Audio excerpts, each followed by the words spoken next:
तो oxidation number. Oxidation number होता क्या, पहले समझे। वैलेंसी हम लोगों ने समझ लिया है, पढ़ा है। वैलेंसी का मतलब क्या था बेसिकली,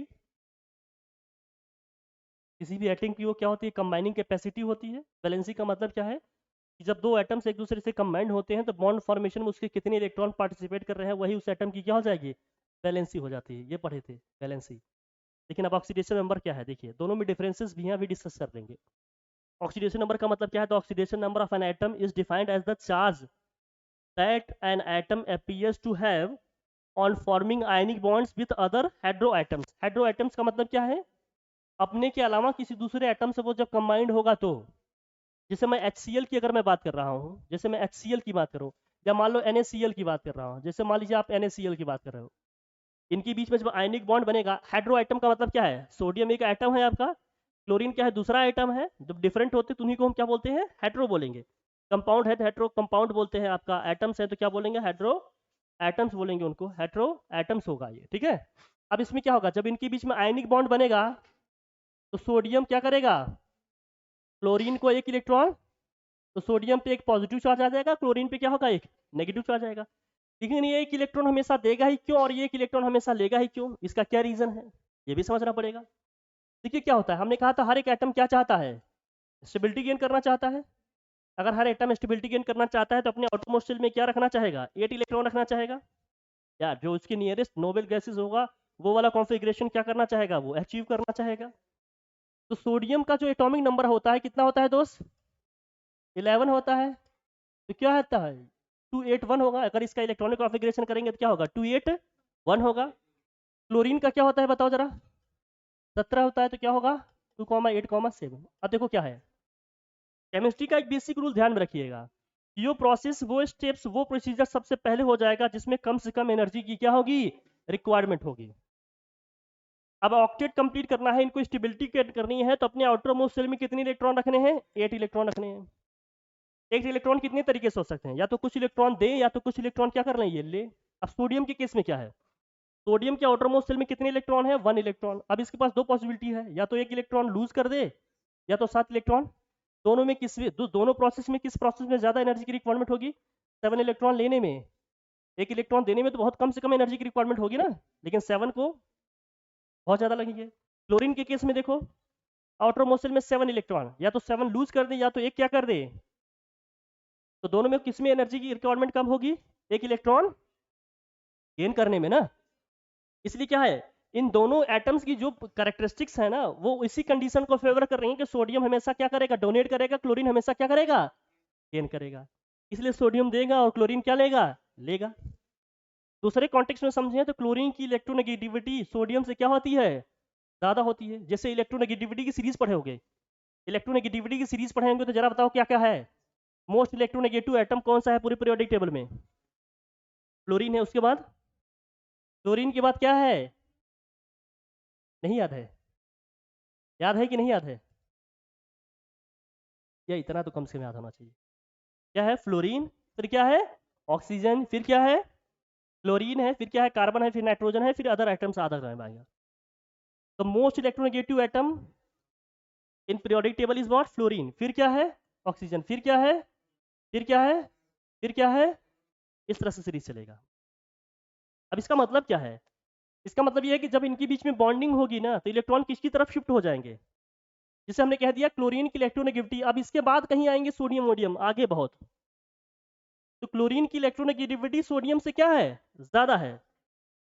ये इसके आउटरमोस्ट शेल इलेक्ट्रॉन को अपनी तरफ क्या कर लेगा, खींच कर लेगा, अट्रैक्ट कर लेगा भाई, इस तरह से ले लेगा। लेकिन अगर हम किसी दूसरे कंपाउंड की बात करें तो जैसे मान लीजिए HCl है, HCl एक कंपाउंड है। HCl का मतलब क्या, हाइड्रोक्लोरिक एसिड है या हाइड्रोजन क्लोराइड है। अगर इसमें मैं कहूं कि इसमें कैसा बॉन्ड बनता है, इलेक्ट्रोवैलेंट बॉन्ड बनेगा या कोवैलेंट बॉन्ड बनेगा। बॉन्ड कितने टाइप के बनते हैं, कितने टाइप के बनते हैं, 3 टाइप के। कौन कौन से हैं, इलेक्ट्रोवैलेंट है, कोवैलेंट है, और क्या है, इलेक्ट्रोवैलेंट ही आयनिक बॉन्ड होता है। कोवैलेंट और कौन सा है, कोऑर्डिनेट बॉन्ड। कोऑर्डिनेट बॉन्ड पढ़े हो ना ये सब, जानते हैं ना। कोऑर्डिनेट बॉन्ड में क्या होता है, या कोवैलेंट बॉन्ड में क्या होता है। कोवैलेंट बॉन्ड में क्या होते हैं, एटम्स म्यूचुअली इलेक्ट्रॉन्स क्या करते हैं, शेयर करते हैं।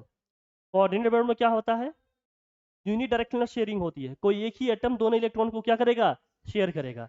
और आयनिक बॉन्ड में क्या होगा, इलेक्ट्रोवैलेंट बॉन्ड में क्या होगा, कोई एक इलेक्ट्रॉन कंप्लीटली इलेक्ट्रॉन को ट्रांसफर करेगा, दूसरा क्या करेगा, उसको रिसीव करेगा। जैसे NaCl में, NaCl में इलेक्ट्रॉन कंप्लीटली ट्रांसफर हो रहा है सोडियम से किसमें, क्लोरीन में, तो यहाँ कैसा बॉन्ड बनेगा, आयनिक बॉन्ड बनेगा या इलेक्ट्रोवैलेंट बॉन्ड बनेगा। हमारी बारी हमारी। तो HCl में क्या है, यहाँ किस तरह का बॉन्ड बनता है, इलेक्ट्रोवैलेंट या कोवैलेंट या कोऑर्डिनेट, कैसा बनता है, HCl का स्ट्रक्चर कैसा हो जाता है दोस्त, HCl ये होगा। इन दोनों के बीच में इलेक्ट्रॉन एक इलेक्ट्रॉन की क्या होती है, म्यूचुअल शेयरिंग होती है। हाइड्रोजन भी अपने एक इलेक्ट्रॉन को शेयर करेगा, क्लोरीन भी अपने एक इलेक्ट्रॉन को क्या करेगा, शेयर करेगा। लेकिन ये शेयर्ड इलेक्ट्रॉन क्लोरीन की तरफ पार्शियल शिफ्ट हो जाएगा। क्यों पार्शियली शिफ्ट हो जाएगा, क्योंकि क्लोरीन की इलेक्ट्रोनेगेटिविटी हाइड्रोजन से क्या है, ज्यादा होगी। इसलिए क्लोरीन पे हमेशा क्या होगा, पार्शियल नेगेटिव चार्ज आएगा, हाइड्रोजन पे कैसा चार्ज आएगा, पार्शियल पॉजिटिव चार्ज आएगा। ये समझना, ये नहीं सब ऊपर से जाएगा दोस्त। तो हाइड्रो एटम्स की जब हम बात कर रहे हैं, तो जब दो एटम्स किसी डिफरेंट एटम से कंबाइंड होगा तो कितने इलेक्ट्रॉन ले रहा है या कितना दे रहा है, वही उसका क्या होगा, ऑक्सीडेशन नंबर होगा। जैसे सोडियम के केस में क्या है, सोडियम एक इलेक्ट्रॉन लूज कर रहा है, ट्रांसफर कर रहा है, क्लोरीन एक इलेक्ट्रॉन क्या कर रहा है, रिसीव कर रहा है, गेन कर रहा है। तो सोडियम का जो ऑक्सीडेशन नंबर होगा वो क्या होगा, +1 होगा। सोडियम का ऑक्सीडेशन नंबर कितना होगा दोस्त, +K1 होगा। क्लोरीन का ऑक्सीडेशन नंबर कितना होगा, -K। अगर वो इलेक्ट्रॉन लूज करेगा, रिलीज करेगा, तो उसका ऑक्सीडेशन नंबर प्लस के साथ लिखा जाएगा। अगर वो इलेक्ट्रॉन को गेन करेगा, रिसीव करेगा, तो उसके ऑक्सीडेशन नंबर को हम माइनस नंबर के साथ लिखेंगे, माइनस नेगेटिव साइन के साथ लिखेंगे। अब इस केस में क्या क्या है जरा देखना, कुछ फैक्ट्स हैं आपको याद रखने पड़ेंगे ताकि ऑक्सीडेशन नंबर आप इजीली क्या करो, कैलकुलेट कर लो। जैसे इसमें दिया है, the net charge on neutral atoms और मॉलिक्यूल इज 0। जो नेट चार्ज होता है किसी भी न्यूट्रल एटम या मॉलिक्यूल पे हमेशा क्या होता है, 0। जैसे सोडियम एटम अगर न्यूट्रल हो, तो सोडियम एटम अगर न्यूट्रल होगा तो उसका ऑक्सीडेशन नंबर क्या होगा, सिंपल। अगर सोडियम एटम है तो इसका ऑक्सीडेशन नंबर कितना हो जाएगा दोस्त, 0। सिंपल अगर क्लोरीन एटम है तो इसका ऑक्सीडेशन नंबर क्या हो जाएगा, 0। अगर कोई मॉलिक्यूल लिखा है तो इसका ऑक्सीडेशन नंबर क्या हो जाएगा, 0। किसी भी मॉलिक्यूल या एटम्स का जो भी न्यूट्रल है उसका ऑक्सीडेशन नंबर हमेशा क्या होगा, 0 होगा। और क्या बता रहे हैं इसमें, there is overall what oxidation number state is 0। हाँ ठीक है, तो oxidation state of charge ion is equal to the net charge ion. जैसे मान लीजिए कहीं अगर Na+ लिखा है, Na+ लिखा है तो इस पे इसका ऑक्सीडेशन नंबर कितना हो जाएगा, जितना चार्ज इस पे लिखा होगा वही उसका क्या हो जाएगा, ऑक्सीडेशन नंबर हो जाएगा। Na+ लिखा है तो इसका ऑक्सीडेशन नंबर क्या हो जाएगा, +1 होगा। Cl- लिखा है तो इसका ऑक्सीडेशन नंबर क्या हो जाएगा, -K1 हो जाएगा। जिसपे जो भी चार्ज लिखा होगा उसका वही क्या हो जाएगा, ऑक्सीडेशन नंबर हो जाएगा। जैसे सल्फेट आयन आप लिखते हो, सल्फेट आयन क्या होगा बताओ, SO4 2- है, इसका ऑक्सीडेशन नंबर कितना हो जाएगा, -K2 हो जाएगा। ये ऐसे ही है, ठीक है। फिर कह रहे हैं, तो oxidation number of all alkali metals is always क्या है, +1। एल्कली का मतलब जो फर्स्ट ग्रुप में एलिमेंट आ रहे हैं आपके, कौन कौन से हैं, हाइड्रोजन है और कौन सा है, हीलियम भी है, हाइड्रोजन है और लिथियम है और क्या है, सोडियम है और पोटेशियम है, ये सब है। नहीं याद है क्या, फर्स्ट ग्रुप के जो एलिमेंट हैं ये है, कौन कौन से हैं, हाइड्रोजन है, लिथियम है, सोडियम है, पोटेशियम है, रुबिडियम है, सीजियम है और कौन से हैं, फ्रांसियम। इन सभी की जो ऑक्सीडेशन नंबर होगी, ऑक्सीडेशन स्टेट हमेशा क्या होगी, +K। इनकी लिखेंगे तो हमेशा क्या होगी, +K2 होगी। ये ध्यान रखने पड़ेंगे, ठीक है। आता है तो ठीक है, नहीं आता है तो भी ठीक है, लेकिन याद रखिए। दूसरा क्या है, नेक्स्ट देखिए, +2 हो गया। Oxidation number of all boron family metal is what, +3। Boron family का हमेशा क्या होगा, +3 होगा। बोरॉन फैमिली में कौन कौन से एलिमेंट आते हैं बताओ जरा, बोरॉन फैमिली में कौन कौन से एलिमेंट आएंगे, और बोरान तो आएगा ही, वहीं से स्टार्ट हो रहा है। और क्या आएगा, कहाँ है, ये रहा, ये है ना, बोरॉन है, एल्युमिनियम है, गैलिनियम है, एंटेनियम है, टाइटेनियम, जो भी है सभी लिखे हैं। इनका क्या होगा ऑक्सीडेशन नंबर, +K3। इसके बाद बताओ कार्बन फैमिली का कितना होगा, +4 भी हो सकता है, -4 भी हो सकता है, दोनों हो सकते हैं इसमें, कुछ भी आ गया ऑक्सीडेशन नंबर इसका। +4 -4 के बीच में कहीं से कहीं तक वेरी कर सकता है ये, मैंने ये सब बताया है। कंपाउंड टू कंपाउंड ये चीज़ें वेरी करते हैं, वैलेंसी ऑक्सीडेशन नंबर में यही डिफरेंस है।